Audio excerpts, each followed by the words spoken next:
1 out of 3 has heart disease. And 1 million people die of heart attack every year. And 600,000 people die of cancer every year. Cancer is number 3 killer worldwide. 99% ang dahilan ng pagkakasakit ay dahil sa maling pagkain o pagkain ng mga acidic foods tulad ng mga processed meat. Anong meron dito? Meron itong sodium nitrate, isang preservative na cancer-causing food. Mga baboy, baka, chicken. Ito ay tinuturukan ng mga steroids or growth hormones at mga antibiotics para sila ay hindi magkasakit.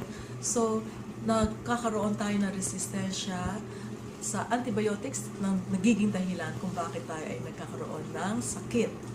Ang baboy ay hindi nadadigest ng isang buwan at ito ay nai-imbak sa colon at pinagbabahayan ito ng trillions of bacteria, fungus, and parasites. At pag nagkasakit tayo, uminom ng gamot, akala natin ang magbibigay pag-asa sa atin para tayo gumaling.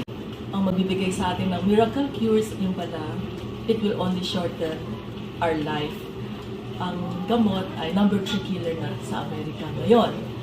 So, dadagdagan lang natin ng toxins ang ating colon.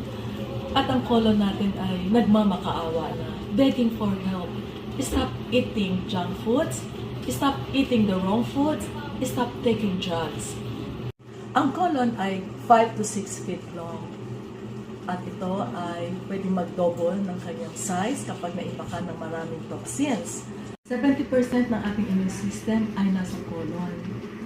Ang accumulations ng toxins sa ating colon ay magpapabaksak sa ating immune system na siyang lalason sa ating katawan. Kalaunan, kapag baksak ng ating immune system, tayo ay madali ng kapitan ng iba't ibang klaseng sakit tulad ng diabetes, hypertension, arthritis, at iba't ibang klaseng degenerative diseases at cancer. Ikaw ay nakakaranas ng madaling mapagod, at ikaw ay nanghihina, ikaw ay tumataba, bloated, masakit ang ulo, marami kang mga aches and pains, at ikaw ay may mga allergies, nagtitibe. Ito ay mga early signs o mga senyales na ikaw ay may toxic overload. 5-letter word na ito, toxin, ang nagiging dahilan kung bakit nagkakasakit ang tao. Itong 5-letter word na ito, toxin, ay dapat tanggalin sa ating katawan sa pamamagitan ng hydrocolonics and juicing therapy.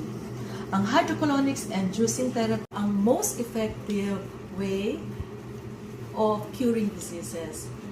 Ito ang absolute first step towards healing. For example, meron tayong, sakalin mo ang iyong wrist, no? Makikita mo after 5 minutes ito ay mangingitim. Wala nang dugong dadaloy dito.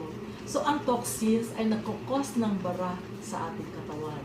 Pag nagkaroon ng bara, ito ay lalason sa ating buong katawan, lahat ng organs natin tulad ng ating kidney, liver, at puso. Later on. Pag tinanggap mo ngayon ang pagkakasakal mo sa iyong wrist, 5 minutes after, makikita mo, nagbabalik na ang kanyang kulay.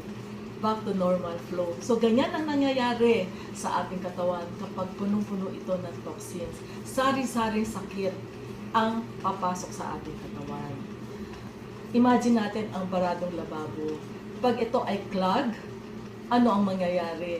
Pagbabahayan ng bacteria, fungus, parasites, mamamaho, at hindi mo na ito magagamit. Yan ang nangyayari sa ating colon. Pag ito ay pinagbahayan ng trillions of bacteria, sakit ang ating aabutin. Kung hindi natin ito i-fix sa pamamagitan ng hydrocolonics and juicing therapy. Death starts with a dirty colon, and life starts with a clean colon. With a clean colon, all metabolic diseases go away. So clean your colon now and experience natural healing, instant energy, instant healing, instant galing.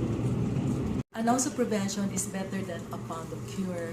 It only takes 45 minutes to save your life. If you want to know more how to detox your illness away, call us at 776-3742-44 or dial 0916-595-8310.